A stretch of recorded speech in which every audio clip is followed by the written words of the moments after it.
بازی چه شورش است در خلق عالم بازی چه شورش است در خلق عالم بازی چه نور خوش است چه ماتم است بازی چه نور خوش است. اقامه ادای کسیه که بکا علیه ما یرا و ما لا یرا.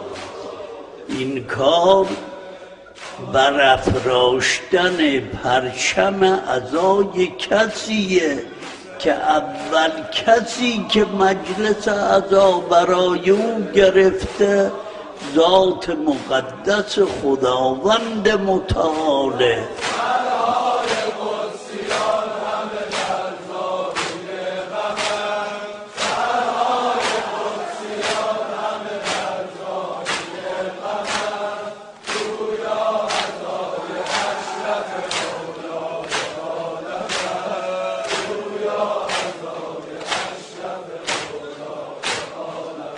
همه ملائکه مقربین و همه انبیاء مرسلین مسئلتشون از خدا اینه که خدا به اونها اجازه بده به زیارت حسین ابن علی برن. بگذار تا بمیرم و تنها نبینم،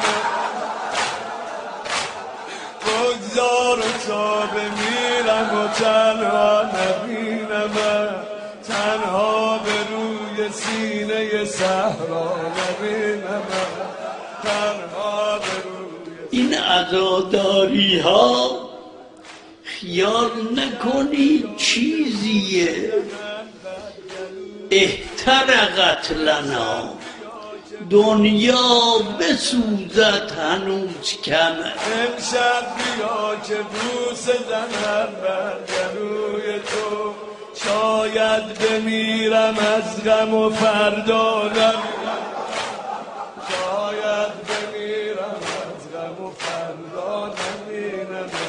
مردم ایران بدانید کوچکترین کلمه که شاعر حسینیه را سوز کند کمر خاتم النبیین رو میشکنه. میترسم از نگاه به گودان آن طرف،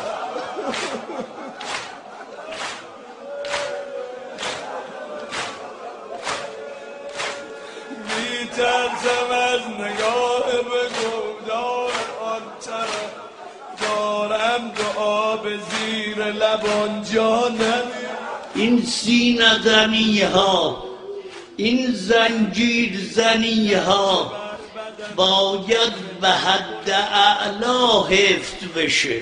غم نیست و گرچه بر بدنم کعبه نیخورم، من نذر کرده ام که به نیها نبینم.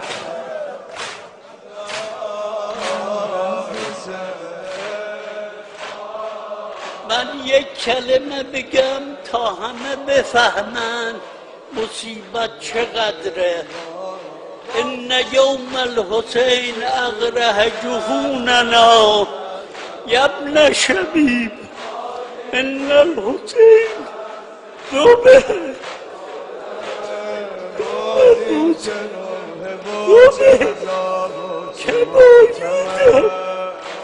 کما یذبح الکبش.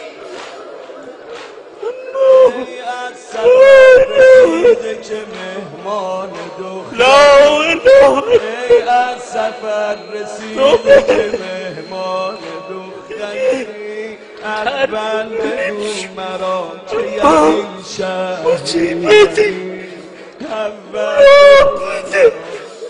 اما او بالا تشنه کشته حال بینه و بین السماء کالدخان.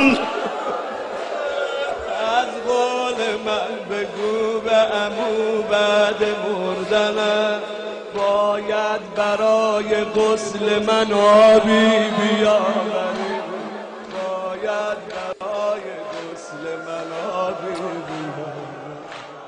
حسین را حسین